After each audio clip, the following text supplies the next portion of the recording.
Nice to see you all. Thank you so much for coming.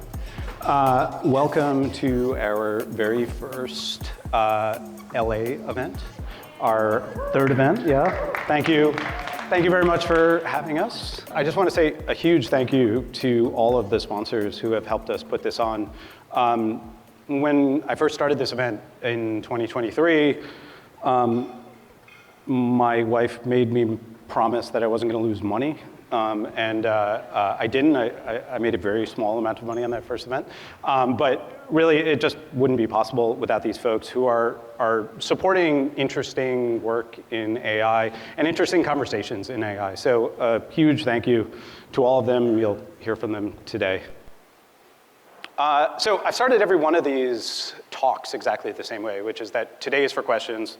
As much as has changed in the last 3 years, not that much has changed. I think there are still a lot more questions than there are answers when it comes to AI and marketing. And I really want to sort of encourage this to be a space where that is the focus. The focus is on the questions and not the answers. In that spirit, we get this question a lot, which is, how do you pronounce this? It's not brand X. It's not BRXND. And it's not BRXND, which is like by far my least favorite of them. I just call it brand. This is all sort of a little accidental. This whole conference really was born out of a feeling that we could just have better conversations in the industry about AI, and that too many people were focused on the wrong things, and there were too many stages across marketing events that were full of four-person panels who had never touched ChatGPT before. So, I thought we could do something better. For those of you who haven't been to one of these events, these are the programming tenets. And hopefully this is sort of what you're gonna feel throughout the day. Try to sort of bring doers over speculators as much as possible. That means people who are actually sort of doing things. The folks from brands that we've brought are really encouraged to talk about the process. Like, how did you get through legal review and actually make this thing happen? Because that's what we all are trying to figure out right now. Curiosity over overconfidence. I think, I'll end this talk with this, but I'll sort of give away now, which is my general sort of take on AI is that you shouldn't trust anyone that sounds too confident about what they're saying. When you hear from the people who are even producing the foundation models, they're not totally confident on where this is going to go and what's going to happen and exactly what these models can do and how they're going to work. Conversations over panels is just a personal pet peeve of mine, which is we're going to have one-on-one conversations today. There's no panels throughout the day. I think panels are just terrible, and I think they should be abolished from every marketing event. So I'm doing my small part in making that happen. Showing over telling, so really just as much as possible, encouraging people to show the things they're doing. We need less AI talk and more AI action. And then finally, just process over perfection, right? This idea that, we're all living through this now. Like, very few of us had played much with AI before 3 years ago. And so, we're all trying to figure it out. And then the last one is that while today is for questions, we don't do audience questions, which again is just sort of a personal pet peeve, but I can't stand the thing where people stand up and give a 5-minute soliloquy that ends in a question mark. And so I am sure you all have amazing questions. This is a very different group of people, but we're gonna save them for the conversations that can happen throughout the day. There's plenty of time to talk to everybody. We've got an amazing space. We'll do something afterwards. So don't be offended by that, please. So originally I had titled this talk AI 10% inspiration, 90% perspiration. And what I really wanted to talk about was sort of the realities and the challenges that I think, I certainly have felt, and I think probably many of you have felt in trying to kind of move this new technology into some of the world's largest brands. It takes a lot of work, it turns out, right? It takes a lot of energy to push it through. As I was sort of sitting down to write it, I kept running into this problem, which is that we now live in a world where you can just build anything at any time. And I found myself getting sidetracked. So one day I was like, I think the way I need to write this talk is that I need to hook up model context protocol, which is Anthropic's way of having the model talk to your computer, and if I could just have access to all my notes, that would make it much easier for me to write the talk. And so that was like sort of, you know, a few hours of getting that going and making it work. And then when that wasn't good enough, I decided that I was going to build my own local retrieval augmented generation system. So I was going to take all my notes, I was going to dump them into a vector database, I was going to chunk them in exactly the way I wanted them, and it was going to help me write my whole talk. So that was another day.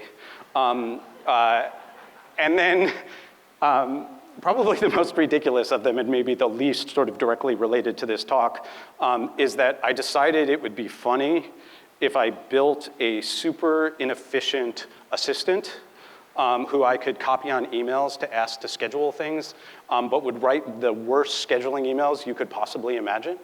And so Georgie here will respond in a second with a completely terrible email back.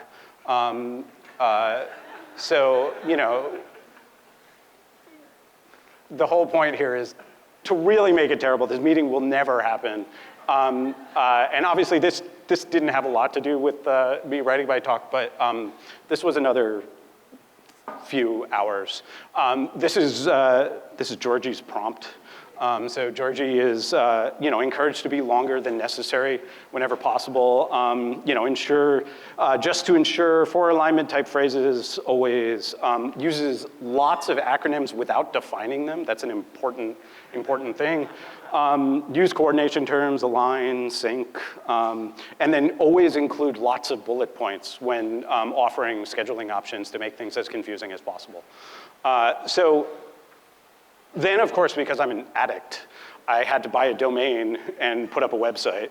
And so I called it SSFM. And it is providing exceptional executive support to a select group of distinguished leaders, invite only, ssfm.pro. And so you might be wondering why SSFM, or maybe you're not, maybe you just think I'm out of my mind. But I called it SSFM because I thought it was a funny sort of play on this manual that was produced by the Office of Strategic Services, which was the precursor to the CIA.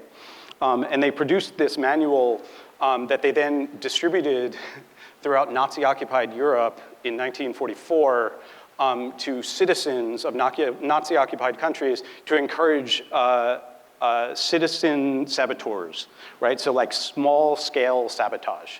And it was this secret document that was distributed secretly.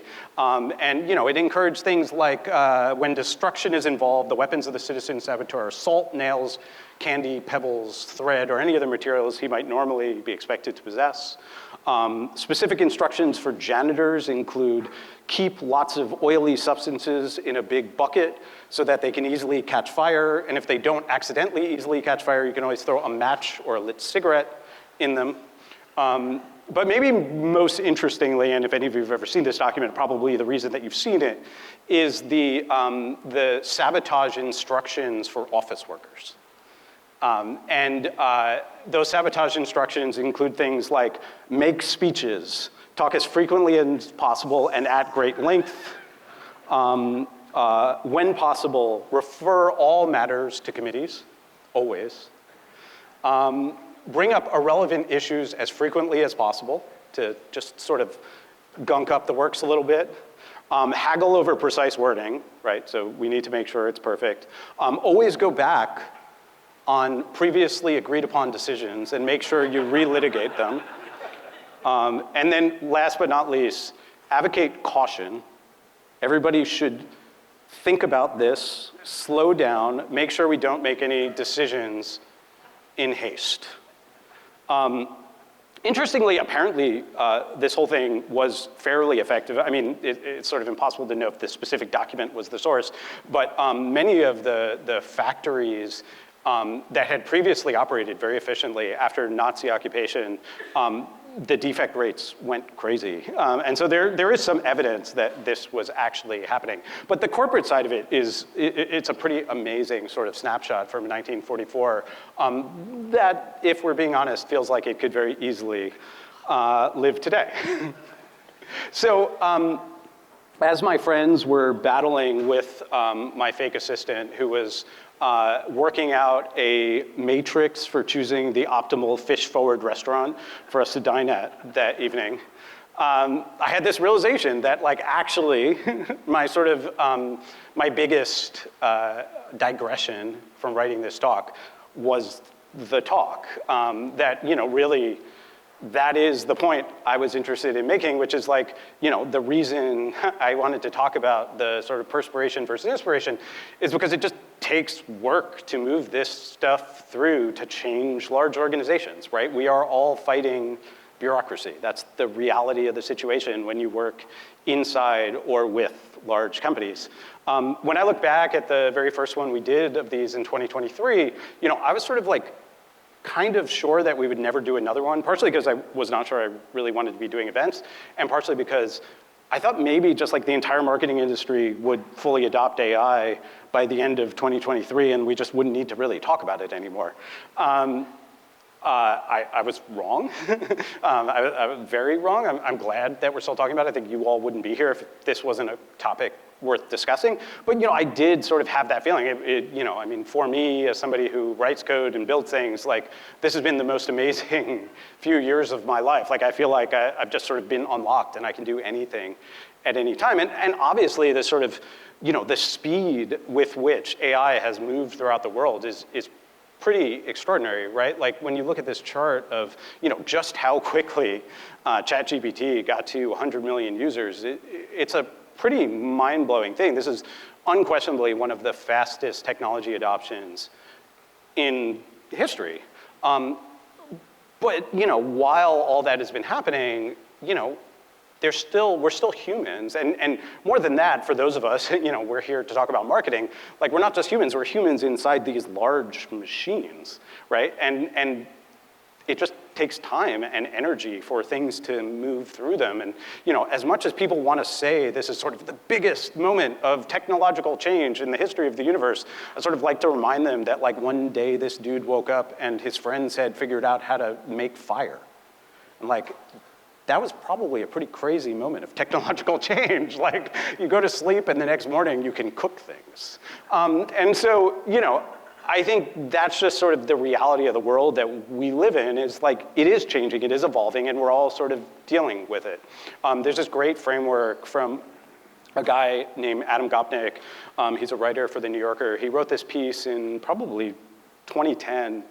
That was it was a book review actually about sort of books about technological change. And in it, he sort of broke it down into these three groups. So you had better nevers, those were the dystopians. They were the ones who sort of feel like every new piece of technology is ruining the world, right? It's sort of the end of society. And then you have the never betters, they're the utopians. You know, I'm sure we know some of those. Every new bit of technology is going to solve every problem, and that's going to be it, and we're going to be all good. And then in the middle, he had these ever-wasers. And the ever-wasers essentially see these sort of moments of great technological change as like a key part of being human, and that like what makes something a modern moment is that we're living through it, right? And that, you know, that proto-human who, you know, lived through fire, and we lived through printing, and we lived through the invention of the written word. Like these are all these sort of huge moments of technological change. And, you know, fundamentally you sort of have to see them over this kind of really large cycle. And I feel like that's sort of very much my view, and that's, I think, personally think is the right view to have on this thing, which is like, yes, this is an amazing moment. It is going to change things. It is already changing things. It will take more time than we think it's going to take, because it's always going to take more time than we think it's going to take. That's just how change works. And, you know, even when we talk about sort of bureaucracy, sort of one of the most important kind of moments in my career was this kind of flip of thinking that I had probably partway through my work at Percolate, which was a company I founded in 2011, which was, you know, we were working with these giant companies, and we had this sort of pain of like seeing them try to move new technology through the system. And, you know, I always felt like, well, they're acting irrationally, or they're like, they should be doing this faster, they should be doing it more. And I sort of finally flipped it and I said, no, it's like, actually, I think, bureaucracy is kind of a good thing in a way, right? Like bureaucracy exists inside these large companies to protect their assets. Like that's why it works that way. These giant companies have a giant amount of profit and a giant product, and making sure that you don't screw that up is really important. And it makes sense that there's a lot of things inside very large organizations that exist to protect that. And so, I actually don't think bureaucracy is a bad thing at all. I mean, it certainly can be a bad thing. And for those of us in this room, it can be a very frustrating thing because we're often tasked with pushing against that bureaucracy. But it exists for a very good reason, right? Which is that these are amazing businesses and they want to stay amazing businesses.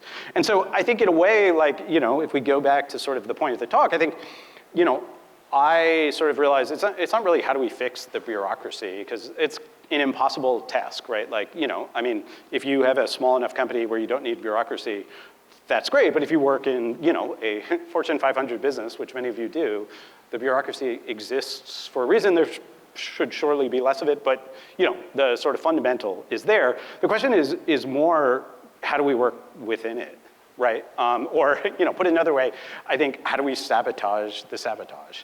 And that's sort of what I've been feeling lately.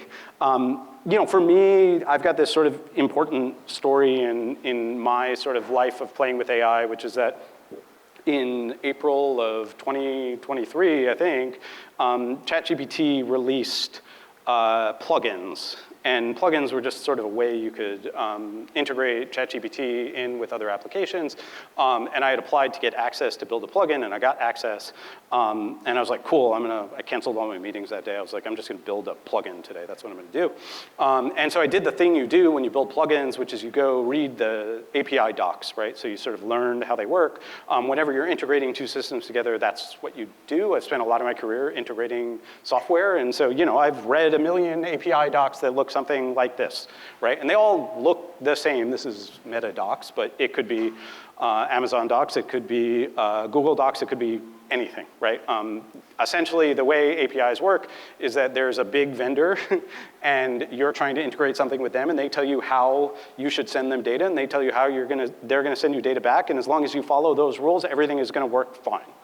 And so then I go to the OpenAI docs, and it says something completely different. It says that what you have to do for OpenAI is that you have to just put a file in the root of your product, and in that file, you describe how you want them to send you data, and you describe how you're gonna send data back to them, and they'll make the rest work. And many of you have probably not been responsible for integrating software before, but this is a completely insane, mind-blowing thing if that's your responsibility. This is like completely flipping on its head how the world works. And the reason they can do that is because AI can act like this fuzzy interface, right? And so the reason they can handle data of any shape is because they're just sticking AI on the end of it, and they're gonna put it back into the shape that they actually need it, right? AI, I talk about it a lot, as acting like this sort of fuzzy interface.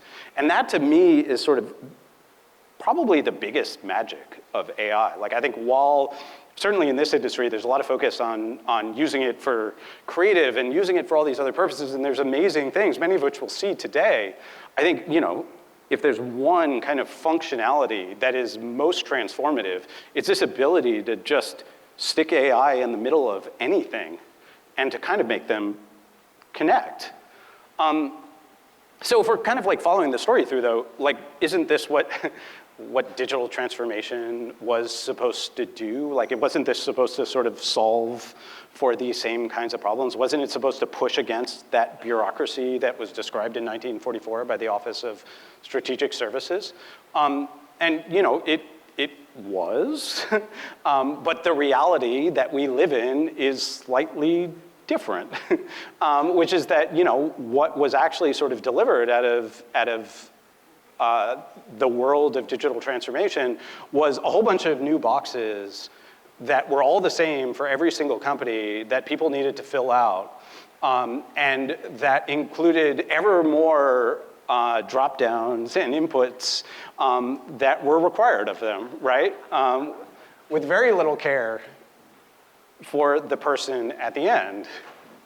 I'm going to have to let this play for one more second because the very end is, somebody asked me, I told somebody about this and they asked me my favorite part of this. This is all built by AI. This is a tool called V0 which can generate UIs for you on the fly. There's a part of this, my favorite I think is that it asks for 3 different approvers, so you need a backup, then a second backup. So the real problem here though is there's not just one of those, right? There's 20 of them. They're everywhere, and what we've done in the last 20 years inside large organizations, I think, is sort of try to replace one bureaucracy with a different one, right? And in an effort, when we go to integrate them, that's the sort of dream. It's like, okay, we're going to sort of fix this new problem we've created by making them all fit together. But the problem is that, we get API docs like this where there's 600 different APIs available to us. They don't look like OpenAI, right? It's not just a sort of invitation to send data however you want and receive data however you want. They're very much sort of locked into their way of working, and they, these large-scale systems are sort of imposing on us the way that they want to work. And I was sort of trying to kind of think of how to visualize this, and I turned to Midjourney, and it's sort of I feel like AI is this goo, right? It can sort of get into all the kind of cracks, and that's what's so amazing about it, is it sort of can spread itself out, and it doesn't really care. And then every night before bed, I have a 7- and a 9-year-old, and we watch YouTube videos before bed. And one of the channels we like to watch is Veritasium, which is an excellent science YouTube channel, I would suggest to any of you, whether you have kids or not. But then we watched this video on superglue, and I was like, oh, that's it. Superglue in the tube is a liquid of identical monomer molecules. The molecule is ethyl cyanoacrylate. When you put it between 2 surfaces, the liquid flows into all the pores and crevices. Then the monomers start reacting with each other, joining to form long polymer chains. This turns the glue from a liquid into a solid. And at this point, it can no longer be pulled out of the cracks and crevices, so it's stuck in place, and the 2 surfaces are connected. If you're ever trying to glue surfaces that are too smooth, this is probably the reason superglue sticks poorly. There are few crevices or pores for it to cling to. To fix this, you can sand the surfaces to introduce some surface texture. That way, when the liquid glue solidifies, it's stuck in the cracks.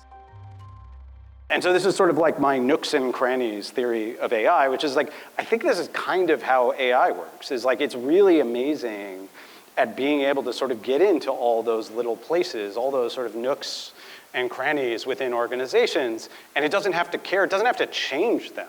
And I think that's what's sort of so mind-blowing about having this kind of fuzzy interface. My sort of example of this for my life is back in my Percolate days, we used to do these things called field reports. So every salesperson who worked at Percolate, every time they had a meeting, they had to go into Salesforce, not this interface, but I no longer have access to that Salesforce, so I had to find a screenshot. But they had to go in and they had to write up their notes from the meeting, right? So they'd go and they'd say, what did the client say? What did you say? All those sort of basic things that you would expect to put into Salesforce. And then it would go out to everybody. And essentially, it would be our sort of recap of what happened, and it would be the history of all of these meetings that occurred.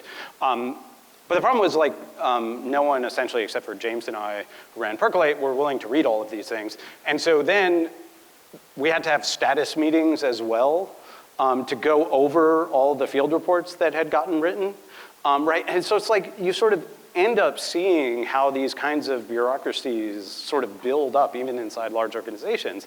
And now in building a new company, it's just so amazing to sort of be living in a world where, we just record our calls, we then pull them into our own systems. We have the AI write those field reports for us now, and then they go out to Slack, and then at the end of the week, they all get summarized and we get a full account status of everything that happened. And it's just amazing to kind of have technology that works however you want to work, right? And I think that's the sort of mindset shift that really happens with AI, is we don't have to change our ways of working in order to fit into its inputs and drop-downs, it can just sort of wrap itself around whatever way we prefer. You know, over the last sort of year or two, I've done some interesting projects that I can't share all of, but I could talk a little about, and you know, I think they also sort of represent kind of interesting kind of notes in this. One of them is, worked with a big professional services firm, and we ended up pulling all of their competitive content and all of their content in order to help folks inside the firm understand how different what they were saying was from their competitors.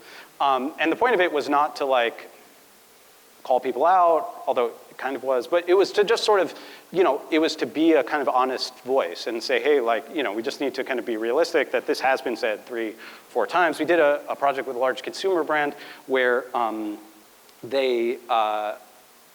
we took a sort of global brand strategy and we helped to allow local markets to sort of test their ideas against it. It didn't say yes or no. It didn't say like, don't do this or do it. What it did was it said, hey, here's sort of how that lines up with that global strategy. If you decide to do it, here's some sort of ways you might approach it. And what I think is interesting about these things is like, it just sort of works inside the existing system. And you know, in both of those examples, actually, what was really sort of fascinating was the real role of AI was as this sort of arbiter of previously agreed upon justice. So if we go back to the sort of, you know, bureaucracy principles, like always go back and relitigate previously decided things, you know, AI is really amazing because frequently when you do that, right, if you build a strategy and then you sort of want to break it, whoever is sort of more senior gets to make the final decision. And AI doesn't care about that, right? And so in this way, these tools sort of become this kind of independent arbiter, right? To say, hey, this is the thing we decided on, this is how we want to be, and I don't care that you are the CMO or you are not, this is sort of how we decide. Now, you could decide to change it, you can decide to go against it, it's not making the decision for you, but having this sort of independent voice is a very interesting kind of piece of the puzzle.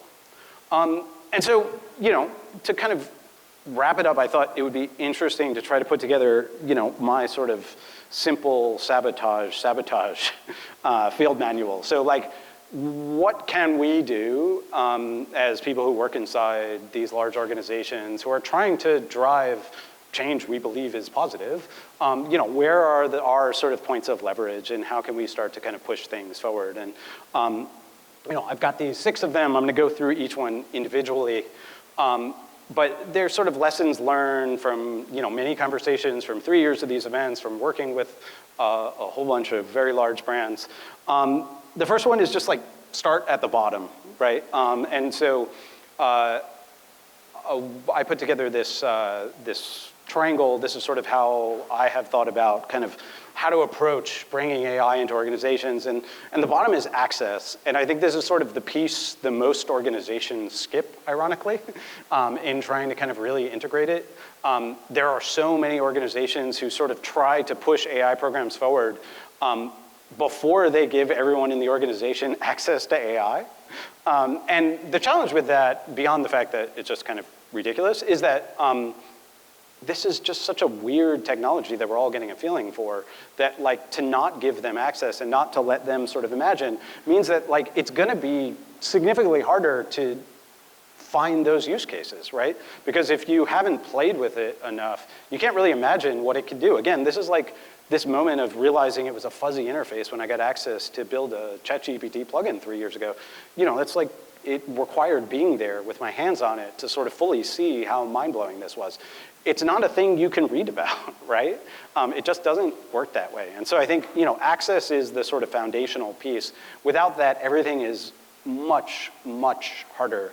You know, the other way to sort of view this is to think about it across these dimensions. Access exists in this sort of bottom left. There's a ton of day-to-day work that lives in that bottom left. Low complexity, low impact, but it really matters to you. This is the most annoying little bits and pieces. You know, my sort of like bottom left example is, you know, the annoying thing when you're copying something from one place to another and you need to redo the bullet points.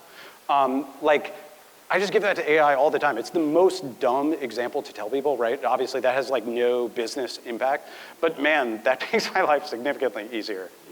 And so, it's just like we don't wait. That's a big theme that you will continue to hear in these, but we just have to sort of go with what we have. And we really, I think, inside these organizations, need to start with ensuring that people have access to this stuff, because people are not going to be able to imagine what they can do with it until they get their hands on it and they can play with it.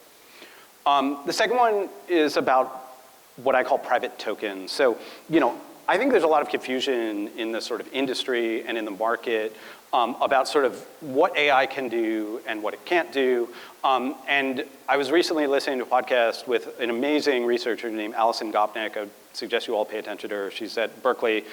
She's a child psychologist researcher who also does AI work. And so she has this very interesting sort of early childhood development and learning view of the world that she's applying to AI. But she talked about AI in terms of a story that some of you may have heard. It's called Stone Soup. So Stone Soup is a story about these people. They sort of land on this island. They have no food, and they go to the locals on the island, and they ask them if they have any food.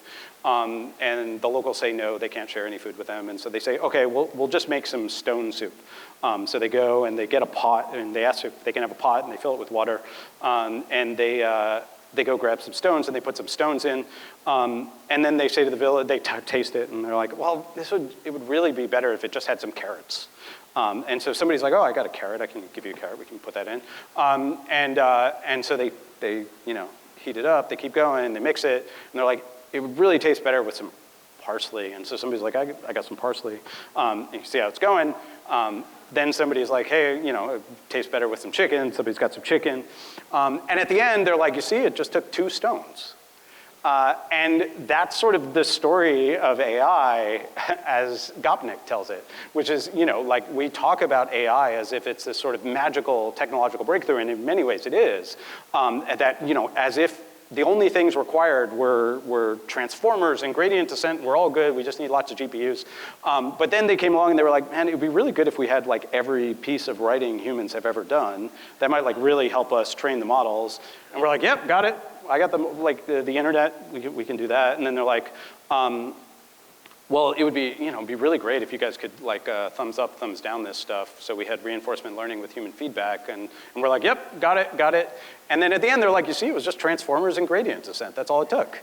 And we keep layering in. You have to do prompt engineering. You have to do these pieces. So we are a sort of fundamental piece of this puzzle. Even though, it often can feel like it's this sort of independent technology that exists without humans. I think a lot about this sort of triangle, which is that, when I look at sort of what works best out in the world right now, it's at this sort of intersection of AI, which is essentially unmetered intelligence, expertise, which is, folks like yourselves who exist inside these organizations who know how to do things unbelievably well, and code. And the code ultimately represents being able to build multi-step workflows. In some ways, it's just making up for the fact that these models are not quite smart enough to do anything on their own. And at the bottom of that are the private tokens, right? And so by private tokens, I mean sort of all of the knowledge that doesn't exist on the internet, right? It's all the stuff that exists inside the company, exists inside your head. It's all the ways of working that hasn't been explicitly stated, or maybe has been explicitly stated, but certainly would never be made public. It's all the sort of competitive differentiation that exists inside brands. And what's so important about this is that essentially, sort of in my view, and you can argue about whether it should be at 50% or 60%, but the public models, when you just plug something into ChatGPT, I think a decent way to sort of envision it is to think that like you are getting the median response. Right? It's taken every piece of writing from the history of people, and it is giving you the sort of average of that, right? And if you want to go higher than the median response, which is what is required when you work inside a giant organization, then you need those private tokens, right? You need the things that you do uniquely that are the differentiation for you. So the next one, this is about explore, exploit. Explore, exploit is a sort of favorite computer science idea of mine. it's a way to think about sort of how do you solve problems when you have to look over a large space, right? And so in computer science, often you're trying to find the sort of optimal solution. This is how machine learning works, right? So you're trying to sort of find the best way to train the model to get it to sort of complete words. And theoretically, you could do that forever, and you could keep trying to make it more and more and more perfect. But there's this point where you get diminishing returns, right, naturally. And so you have to sort of cut it off. We can't just keep doing it forever. And that's explore, exploit. That's the idea. So your explore is you're trying to find all the sort of best possible options. You're trying to look through. You're trying to do a sort of wide exploration of the space. And exploit is you decide on the approach and you go deep, right? My sort of other way of describing this is to think about Indiana Jones, which is that, we often think of Indiana Jones out in the field, but in reality, he was a researcher and an academic. He spent a lot of time in libraries, right? That's a good place to do your exploration. And he spent a little bit of time in the field. And that's where, when he finally made the decision of where to go, where the Lost Ark was going to be, he went out and he found it. And so, in thinking about that in the sort of world of AI, I think, we have really interesting kind of changes in the roles. Large companies are very much set up to be on the right side of this, right? Like, when you become a large company, you have developed a product that people want, and your goal is to deliver that product as efficiently as possible. This is how the world works. And you get really good at things like operations, right? But that's not where we are with AI right now, right? We're not really in the exploit phase of things. We're very much in explore, and that just requires a different mindset. It requires different ways of working. And I actually think really importantly, it requires this sort of different skills and sets of people. This is something I've been working on a lot. This is something I would love to talk to folks about. I'm sure many of you are thinking about this as well. What is the skills matrix when you're hiring people to work with AI? What do you need? It's like, I think I've got these must-haves. You've got to be a systems thinker. You've got to be curious. But it's really, we're in this interesting moment, and I think the people who are seeing success, and lots of the people you hear from today, are very much explorers, right? They're people who live on that sort of left side of the continuum, and they're partnering with the people who live on the right as they find the solutions, right? Because ultimately, to make them successful, they do have to scale inside these companies. So the next one here is finding the painful interfaces, right? This is sort of where we think about those areas that have been sanded down. This is just a thought about where you might find them, right? So, we have all these information bottlenecks inside companies, these places where, everybody is waiting for the CMO's sign off. That is a great place for AI. Like, why shouldn't you have a place where the CMO can, where you can get sort of early version of CMO feedback synthetically, right? Information bottlenecks are fantastic. Fuzzy opportunities, places where you need to translate data. You've got a person whose job it is to take the Excel that somebody sends and change it into your campaign reporting format. Like, that is a terrible job that probably many of us in this room have done. It's just a perfect place to put this kind of stuff. And so, I think, again, in thinking about sort of working within the bureaucracy, finding those sort of rough spaces where you can occupy. The next one here is just build for mind blown. This is a favorite change framework of mine. I hope you all have a favorite change framework, but this is mine. This was developed in the early 90s within the world of education, actually. And the way to read it is essentially, those sort of blue or periwinkle boxes. That's if you leave one of those out. And then on the right, you see what happens, right? So if you leave out vision, you get confusion in an organization. If you leave out incentives, you get resistance.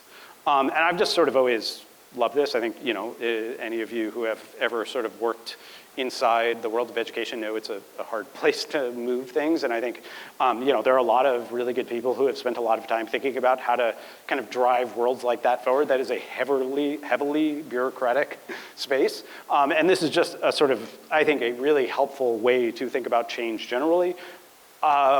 We've developed this sort of like slightly different version, which is thinking about kind of how do you apply that within the world of AI? And I think, what I feel like is, we often see AI plus expertise, and you get like really amazing capability enhancement, but if you're missing the code, you sort of don't get the whole picture. I think a lot of the tools that we try to use are trying to just be code plus AI, right? And it doesn't know how you work. And so, it's like we built this summarizer thing. Every notes product, every call recorder will summarize your notes. I just don't like them. I don't think it works for me. It doesn't sort of answer the questions that are most important to me. And I think when you put all those things together, and that, again, goes to that sort of triangle, I think you see real sort of amazing things happen. So the last one of these is just build things. And hopefully that's sort of a theme throughout the day, and that's something I just want to encourage everyone, and is the reason I put this event on in the first place is I just want us, we're gonna talk today, but I want us to talk less about AI. I want us to do more of it. I think we've got to stop waiting for permission. We've got to learn by building. Again, we're in those sort of early phases. We're very much in explore. Stay away from obvious roadblocks. I think one of the things I see most often inside large companies is like their very first ideas. What if we could search every piece of customer data that we have with an AI? And you're like, that is the worst first project you could ever possibly imagine. And so like, it's gonna take you 3 years to get access to that data. Do not start there. Show some progress, get your feet wet, do some stuff that does not require the most sensitive data the company has, please. And then the best way to understand AI is really to just use it. Plus, don't trust anyone that sounds too confident. Please, that's like most important thing is stay skeptical on all this stuff. Like get your hands on it, feel it for yourself, build your own opinion, build your own, I call it, there's a German word called Fingerspitzengefühl, which is fingertip feeling. Build your own fingertip feeling. That's hopefully some of what we'll do today, that's some of what we'll talk about today. Hopefully some of you will be inspired to take some of this back to work with you, but that's really sort of the goal. Hopefully that sets the tone. Hopefully that gets everybody thinking. So with that, I want to thank you, but I'm not going to leave.